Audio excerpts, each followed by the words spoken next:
10 years and more than 1,000 games later, here are the 5 things that chess taught me about life. Here we go. Number 1. Always think of the next 3 to 5 moves. You always need to have a plan for the future. It may not work out like you wanted to. There may be a lot of variables, a lot of random things that happen, but you still need to plan for the future. Some fixed structure of a plan as to what you're going to do, where you're going to be, and stuff like that. Where do you see yourself 3 years, 5 years in the future? Okay, you need to think of the possible things you can do and at least have like a small or brief idea of what's going to happen in the future, near future, next 3 to 5 years. Take 3 to 5 moves as 3 to 5 years. Number 2, it isn't over until it's over. There have been so many chess matches in which I had the upper hand. I was like 10 points ahead, 20 points ahead. But then I sort of became overconfident and I ended up losing that match because I was like, oh, victory is just like, 2 moves away, 3 moves away. And I was like, oh, it's almost there. Come on, I won basically. And then just then the tables turned and then he won or she won. Like the opponent won basically. So it isn't over until it's over. Don't count your chickens before they hatch and don't celebrate too early because it can always be turntables. I've seen enough CSK versus MI matches to learn this. Yes.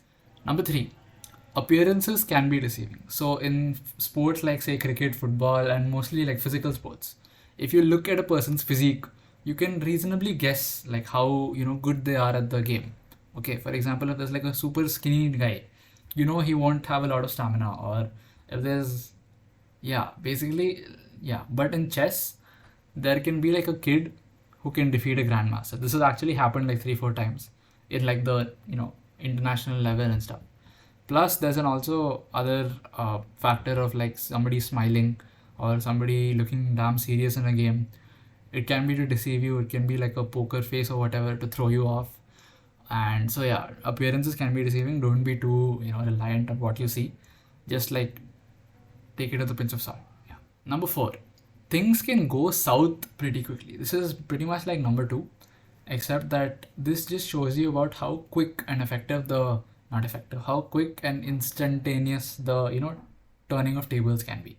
Because like it's just one move or one blunder is all it takes for you to lose a match. Okay.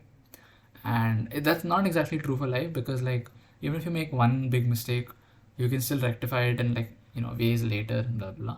But yeah, even if you're like at a very good position in life and you're like high flying and all of that, things can go south pretty quickly. It doesn't take a lot of time for like bad stuff to happen.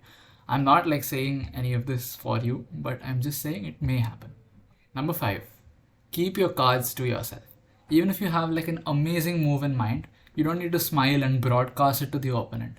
He or she doesn't have to know, because like if he or she finds out about the move, then he'll see it coming and he'll like avoid it, and then you won't have a good move then. Okay, you don't always have to tell other people your plan, either by speaking or by body language or by other indicators. You don't have to tell people everything that you're doing. Okay, stealth is something that I really look up to, and yes, so you don't have to tell people everything. So yes, that's it. Here are the 5 takeaways that chess taught me more than 1,000 games later. And I hope I added value. I hope you liked it. Thank you for watching.